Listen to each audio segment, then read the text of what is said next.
আল্লাহ তাআলা তার দোয়া কবুল করেন, তার বিপদ দূর করেন এবং তার চাইতে উত্তম জিনিস আল্লাহ তাআলা তাকে দান করেন। এই বিষয়ে সহিহ মুসলিমের হাদিসে আসছে, উম্মুল মুমিনিন উম্মে সালমা রাদিয়াল্লাহু তাআলা আনহা বলেন, নবী আলাইহিস সালাতু ওয়াস সালাম থেকে আমি বলতে শুনেছি যে তিনি বলেছেন, মা মিন আবদিন তুসিবিহু মুসিবা ফায়াকুল, কোন মুমিন বান্দার যদি কোনো মুসিবত হয় সে বলে ইন্না লিল্লাহি ওয়া ইন্না ইলাইহি রাজিউন, এবং সাথে বলে আল্লাহুম্মা আজরুনি ফি মুসিবাতি ওয়া আখলিফ লি খায়রাম মিনহা, আল্লাহ আমার বিপদের উত্তম বিনিময় দিয়েন, ধৈর্য ধারণ করা নাই, আর বিপদে আমার যে ক্ষতিটা হলো তার চাইতে ভালো কিছু দিয়ে আমাকে কি করেন, পোষায়া দিয়েন। এই দোয়া যদি কেউ করে, নবী আলাইহিস সালাতু ওয়াস সালাম বলেন, তাহলে আল্লাহ সুবহানাহু ওয়া তাআলা ওই ব্যক্তিকে ওই মুসিবতের বিনিময়ে উত্তম কি দিবেন, বদলা দিবেন, এবং তার উত্তম ভালো এর চাইতে বিকল্প দিবেন।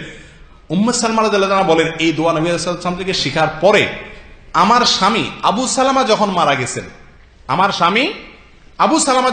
গেছেন, আবু সালামার মৃত্যুর পরে